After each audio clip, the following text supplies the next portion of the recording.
सजनवा आप लोग के बीच में एक गाना हमारा हल कि हमरे ननदी के भैया हमके ले चला बाजार। तो पूरा हिंदुस्तान बजल रहा न हो। तो वही धुन वही तर्ज में एक गीत आप लोग के सामने पेश बा हमारे बड़े भैया जैक्सन दा रियल टैलेंट के माध्यम से। क्या बात है। मुझे आशा नहीं पूर्ण विश्वास है कि आप लोग को जरूर पसंद आई। इन कहना बा हमारा बलमाना दान सखी गई नहीं भूला, हमारा बलमाना दान सखी गई नहीं भूला, हमारा बलमाना दान सखी गई नहीं भूला, हमारा बलमाना दान सखी गई नहीं भूला, सखी गई नहीं भूला।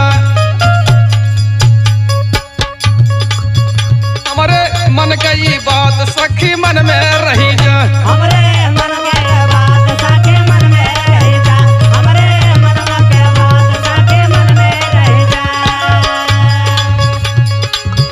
हमारे मन की बात सखी अरे मन में रही जाए, सखी मन में रही जाए।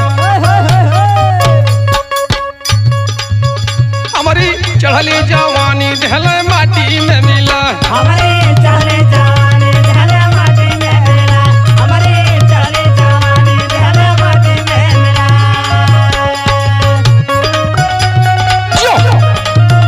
अरे जिया हो करे जा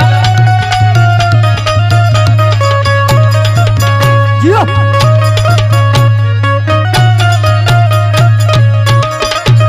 हमारे नैहरा के दिहल हमारिया मौसिया,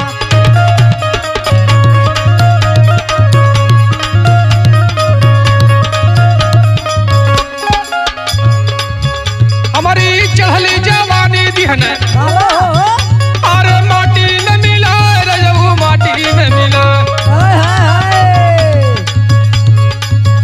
हमके कौनो उपाय सखी दे तू बता, हमके कोनो उपाय साथी दे तू बता, हमके कोनो उपाय साथी दे तू बता।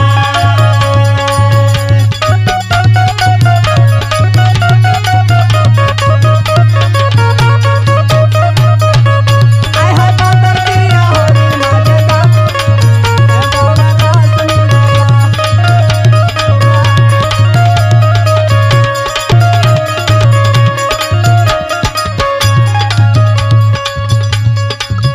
हमके कौनो उपाय सखी अरे दे तू बता, सखी दे तू बता।